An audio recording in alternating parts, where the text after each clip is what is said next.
What's the longest word in the English language? Hi, this is Dovid Orlofsky, and welcome to the Rabbi Orlofsky Show.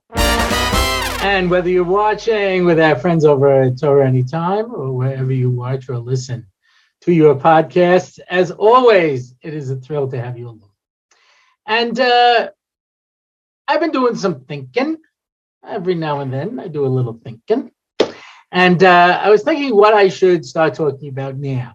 I know it's always tricky when you get involved in a series, because what if people aren't really interested in it and then they get sucked into it? Or what if you, for example, are annoyed by the topic and each week you get more and more annoyed? All these things have happened. Yeah. So I thought about a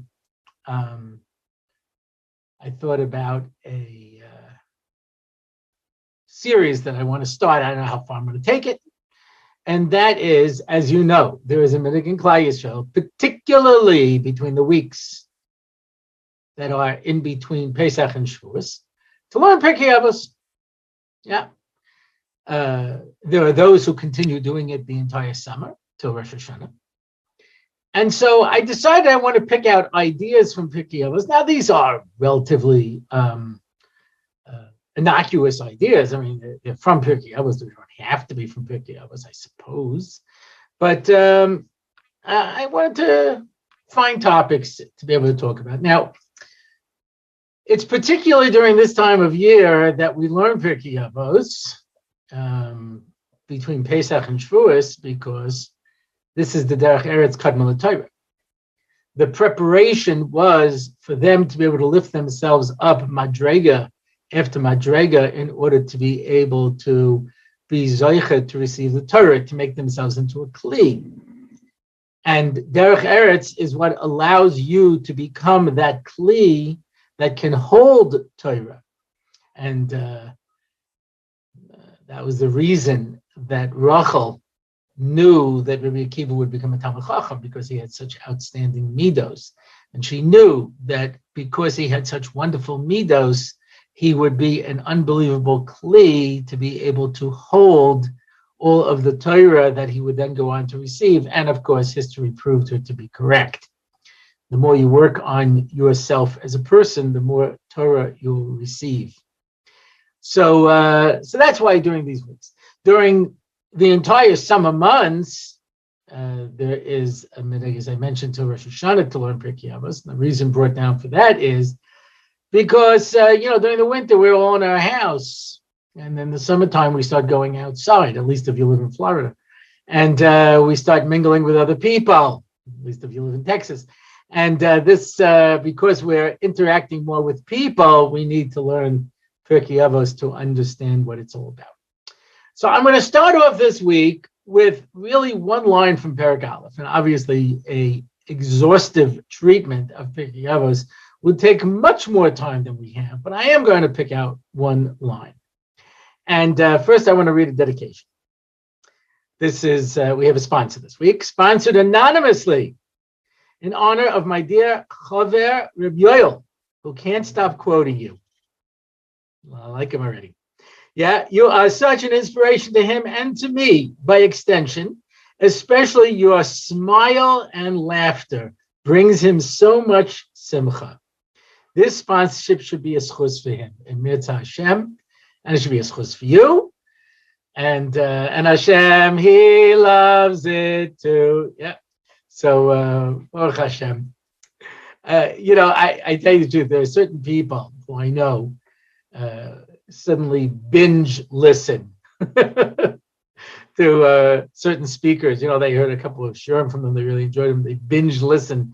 But the truth is only so much you can handle. That's why I'm always amazed when I get an email from someone who says, I stumbled on your podcast and I started from number 1 and I just kept going without stopping. And I thought, oh my goodness. Yeah. Even I can only listen to myself talk for so long. That's not even true. But anyway, so I want to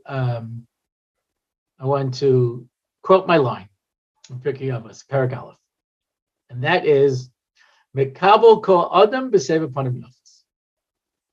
Greet everyone with a pleasant face. Now, That, by the way, is the answer to the little riddle I gave at the beginning. It was a kid's joke.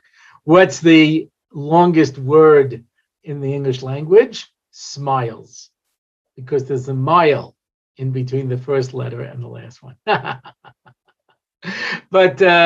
Mekabel called him 7 foot Yafa. So first and foremost, I want to point out that it was Shammai who said that. I don't know. Shammai gets a bad rap.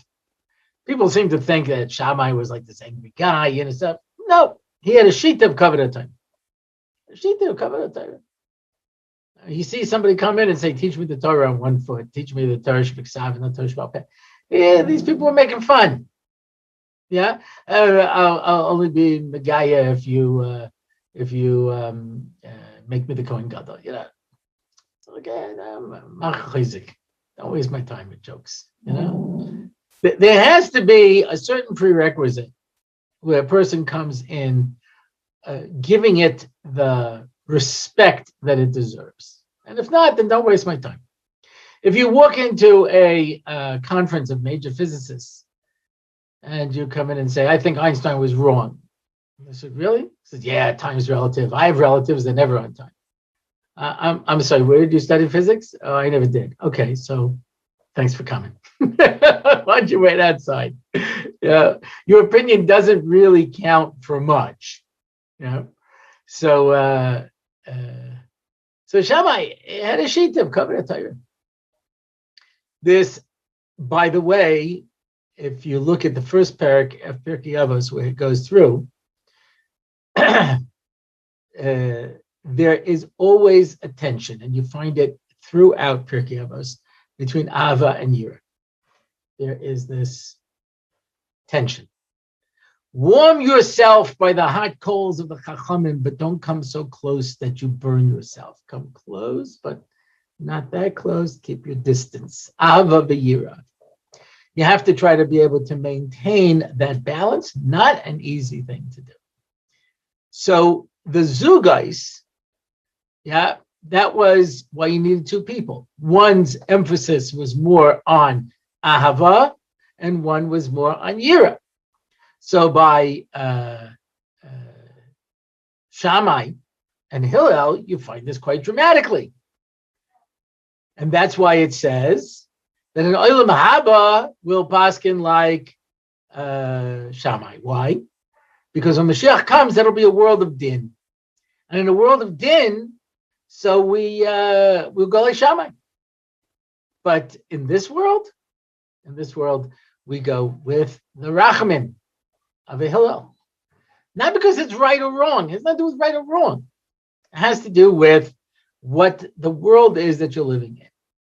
So nonetheless, even though Shammai was the one who took the approach of din, of Yira, and Shammai says, "Mekabel kol adam b'sev upon the office." You should always greet people with a pleasant face. The Talmidim of the Vilna Gaon, and so you put this into a context, the Vilna Gaon used to keep a little notebook of how much time he wasted during the year, and I think it was like 3 hours that he felt was wasted. I'm sure his wasting of time was not our wasting of time. Moshe Sheitz Zatzal used to say, in the name of Reb Dovid Leibowitz, the Rosh Yeshiva and founder of Yeshiva Chavetz Chaim, he says, "You guys don't even know how to bottle." At least us, when we wasted time, we still did something. You just do nothing. It's just absolutely amazing. Yeah. So, so there's a Mekabel kol adam b'sev upon the office. Greet people with a pleasant face. So the Vilna Gaon, his Talmidim found him looking in the mirror, going,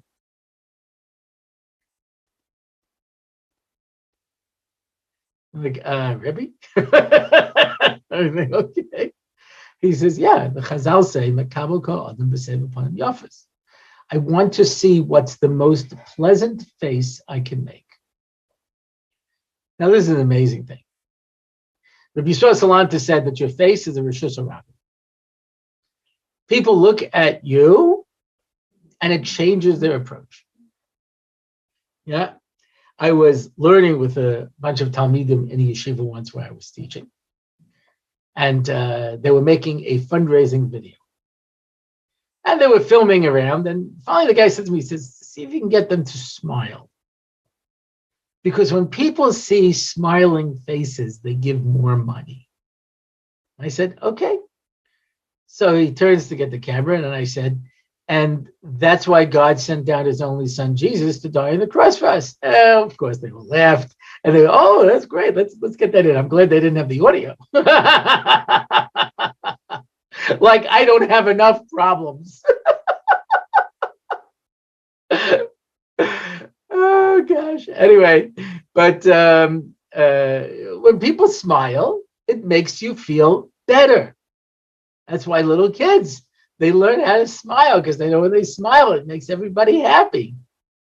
Yeah. And there's obviously a trick. There was somebody in the Gemara who someone saw him, they thought he was smiling, that he was laughing at him. It was just the way his face was formed. It was just natural, you know.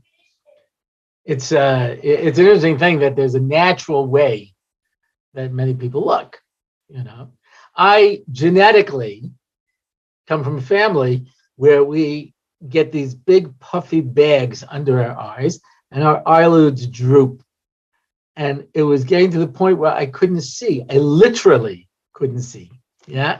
A lot of people use that word literally when they mean figuratively, you know.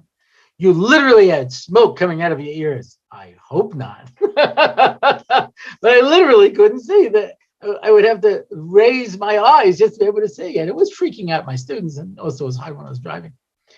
So I actually went to get an eye lift and to remove some of the bags under my eyes. Baruch Hashem, they came back, you know, because it's genetic. I may have to do it again, you know. But I remember I went for the post-op evaluation, and he showed me the before and after pictures. He says, see, now you don't look so tired and angry. I said, did it ever occur to you that I'm just tired and angry? But be that as it may, you know, for a long time, my wife thought that I was upset with her because my eyes were like, you know, and she's like, what's the matter? I was like, nothing. She goes, why are you staring at me? I said, I'm not. That's what they do with my eyes, you know. So it came out that way, you know. But I was in really bad shape. He says to me, your eyebrows fell off of your brow. the whole forehead was hanging down. I had to reattach my brows. It was a mess. Yeah. And you have to wear these big dark glasses because your eyes are like all black and blue. It's like really horrible, you know. And I'd be in the elevator and kids would be staring at me because why are you wearing these, you know, black glasses? And I'd lift them up and they were like, yeah. Yeah. You get to be my age, it's not a lot of fun in life. And scaring small children is really at the top of my list. But Makabel Kol the B'Seir Panim Yafos means that is an avoda. Yes, there are people who are naturally happy. That's wonderful. They always have a smile on their face. And then there are people who have to work at it. And just because I'm not feeling good, that doesn't mean that anybody else has to see it. Rabbi Yisrael Salanta started the Mussar movement, and he writes what finally pushed him over the edge and inspired him to actually make an entire movement, which, as you know, Klal Yisrael is very suspicious. Chadash Asim in the Torah. There were anti-Mussarniks, people who opposed him and felt that he was trying to introduce reforms into Judaism, chas v'shalom. He had to prove his bona fides before he could get anybody to even listen to him. And since he was one of the biggest Talmidei Chachamim of his generation, he had to end up revealing a little bit of his greatness. Rabbi Itzla Harif, who was no slouch on his own, said there are only two people in our generation who know how to learn, the Beis Halevi and Rabbi Yisrael Salanta. And one of them spends his time trying to convince you that he doesn't know how. Rabbi Yisrael was hidden. That's what part of the Mussar movement is very hidden. So, but he writes, what inspired me to start this movement? He says, I had to talk to somebody during Seres Tshuva. It was after davening. Now, today you don't see it, really, if we're honest. You don't really see it. But I'm old enough to remember when I was a kid that I just made tshuva, people used to daven and people would cry. They would cry in davening. It was the Trumas Hadeshen. He was one of the latest Rishonim, borderline Achron. He says that people on Aseret Mei Tshuva used to take an hour to say Pesukah December. It was a very, very dramatic time. People really felt life and death. And needless to say, I would have to say probably the most powerful Aseret Mei Tshuva I remember was after 9/11, when the Twin Towers went down.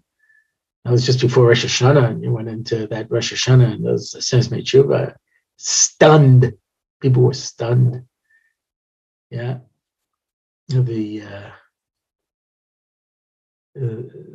reaction among Klal Yisrael was tremendous. I remember the Novominsker Rebbe was quoted in, I think, Time or Newsweek, I remember. And he said, the world will never be the same. And it was true. It took almost a month till everything went back the way it was. But that month was very dramatic. Yeah, because I think it was Winston Churchill who said that man will occasionally stumble upon the truth, but he usually picks himself up and keeps going. So, it was an awakening experience. Anyway, Rabbi Yisrael had to talk to this guy.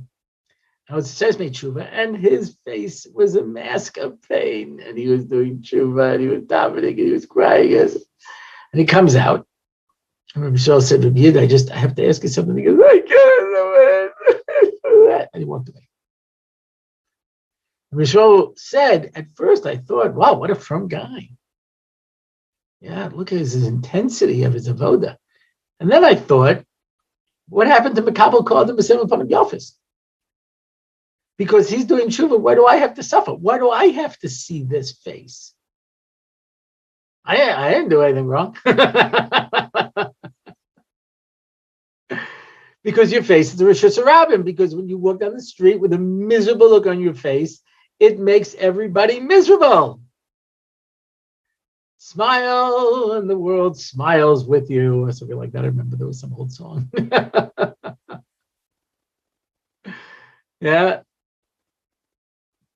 Who cares what they're wearing on Main Street in Savile Row? It's what you wear from ear to ear and not from head to toe that matters. So,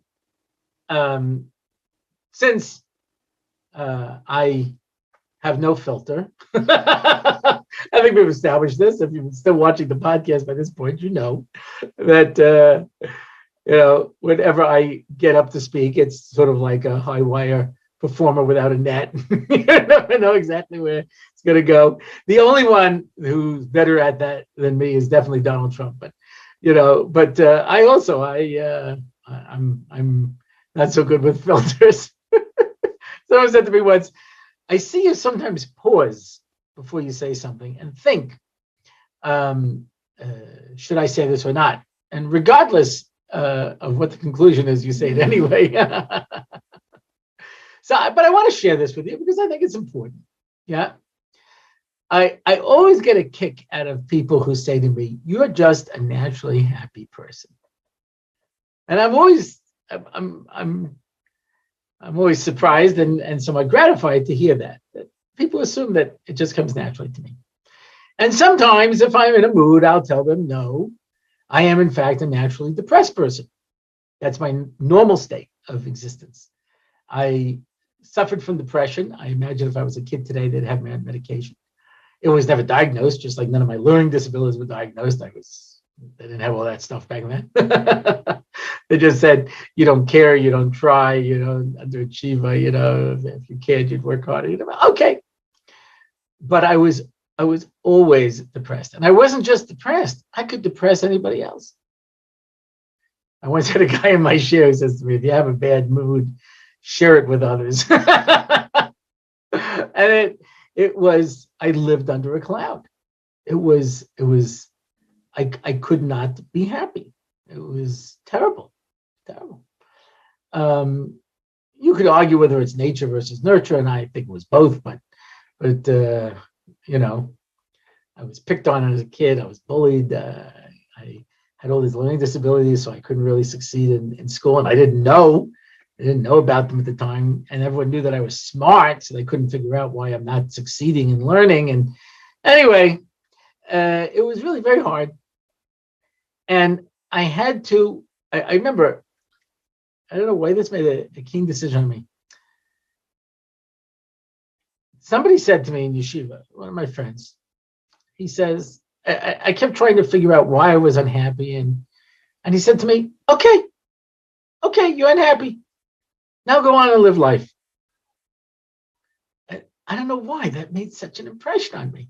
I kept waiting for someone to solve this problem that I was unhappy. Maybe if I go here, maybe if I go there, maybe if I do this, maybe then I'll be happy. And then I realized, no, I'm not going to be happy, but that doesn't mean that I can't live my life. Ki'ilu, I was happy. And I made an effort. And I have to tell you, I eventually overcame my disabilities in reading. It wasn't until I was 30. I went around and asked a whole bunch of people who had trouble with learning and things, who had mastered this, what should I do? And they all told me the same thing. Learn 100 blot Gemara and chazir it until you know it, and you'll have it beat. And that's what I did. I sat in the basement by myself, and I went line by line. Also, I have a retentive problem. It's one of my disabilities. I can't remember things. So like I would get to the bottom of the oven, I forgot completely what I read. This happened to me all the time. I would read things and then just forget what I just read. I have to read it again and again and over again. And I was reversing letters, and it's just a mess. It's just a mess, all kinds of things. And then my ADD, and I would just, going here and there. It was challenging. But after 40 daf, I saw a major change. And after 60 daf, I felt like I had a beat. Now, I'm not one of those people like my wife who takes one of those 3-page kliyuckers and goes like this. Okay, here's what he's saying. I can't do that, and I'll never do that. Yeah, because I'm always limping, So it's a struggle for me. But so I sat down to do the same thing, and I said, I'm going to change my approach. I'm going to make myself happy.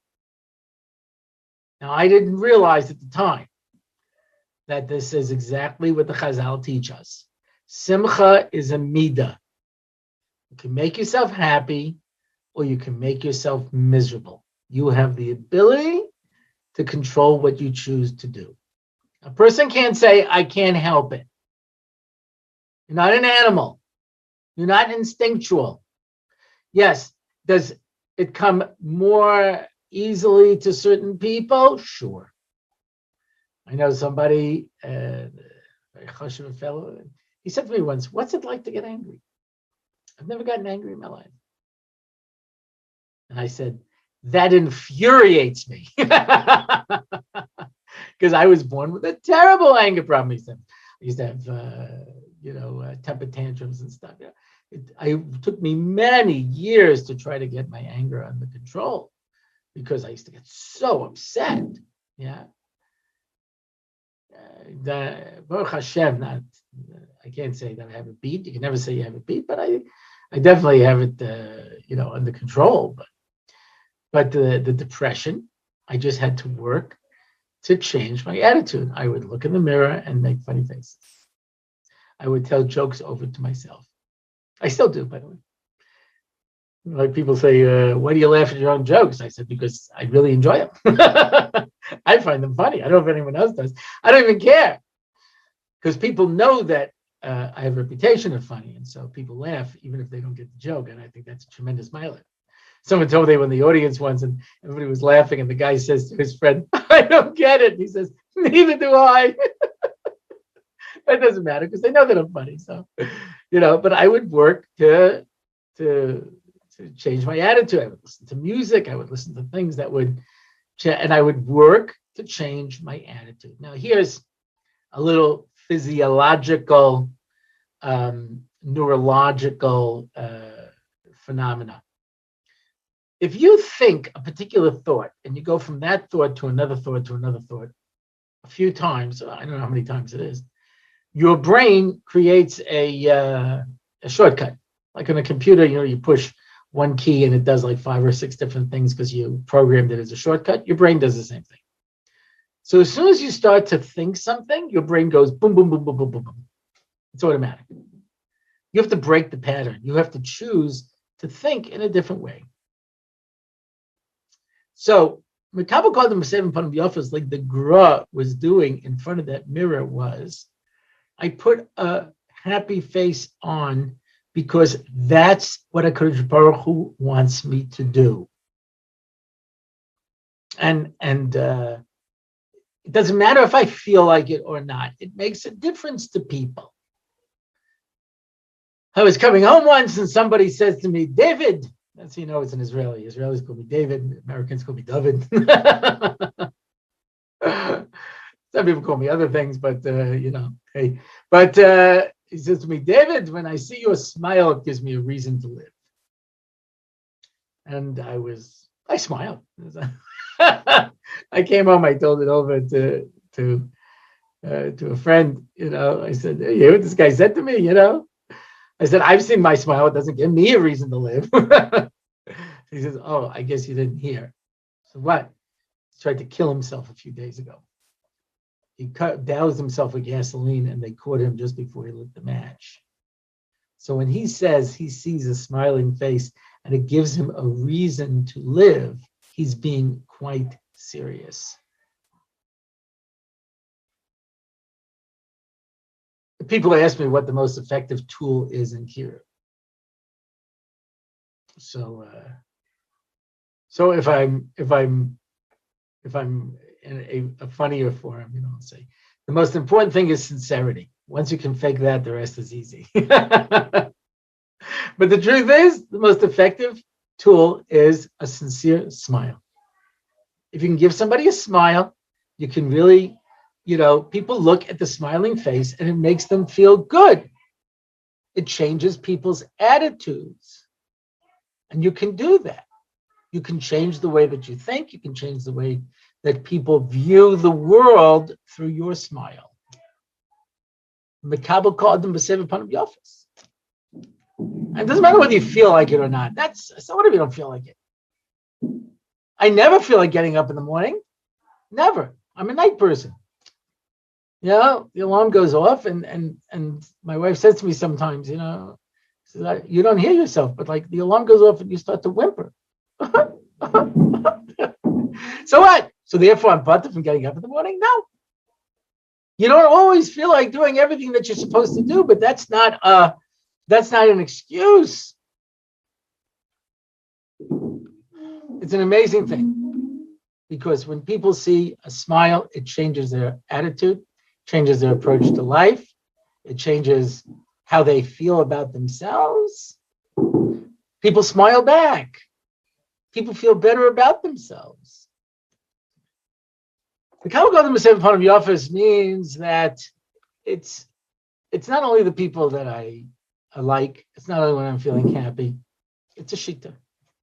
So I went to shiurim by Rabbi Moshe Shapiro here in Eretz Yisrael, and he can be very harif. It can be very, very tough. Somebody said to him once when he was in the kollel in Stamford, Connecticut. He was in the kollel over there, at a kollel, because his daughter was sick and he was getting treatments for her. And this fellow said to me, I said to Rabbi Moshe, why are you so tough on me? So he said, there's a medrash that says that there's a malach who stands over every blade of grass and hits it with a stick and tells it to grow. You see, the way that you grow is getting hit with a stick. It's very tough. So I thought, wow, he's so harif. He says, no, he's nothing like he used to be. Ever since his daughter died, the one that he went to America to get treatments for, ever since his daughter died, he's not the same person. He's always meant she's broken. So that's what makes this story so incredible. He was, this is what everyone says, he was just broken. He's at the Levaya of his daughter, and he has stormed the gates of heaven to try to save his daughter's life. And he's coming back from the Kvura, bent over, in pain.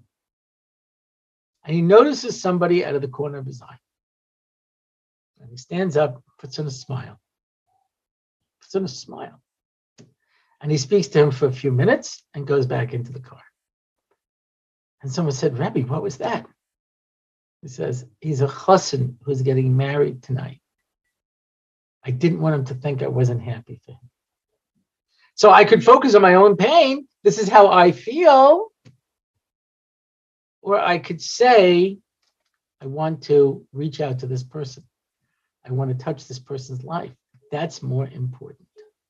When we say your face is a Rosh Hashanah, that means that just like you're not allowed to put an obstacle in the Rosh Hashanah, if your face isn't pleasant, I'm not saying you need a big smile. A smile may not always be the most pleasant face. Depends on the person. But it should be a pleasant face that when someone looks at it, it makes them feel good and welcome and positive. When you take that approach, then you can change the world. You must change the world with a smile. And so the biggest word in the English language is smiles. I remember seeing a sign once that said it's the only thing you can give and still keep is a smile. And so what can I tell you? We're coming out of a difficult time, obviously. And so you can make a choice and say, I'm going to, I don't feel like it. But a Torah Jew doesn't have that option.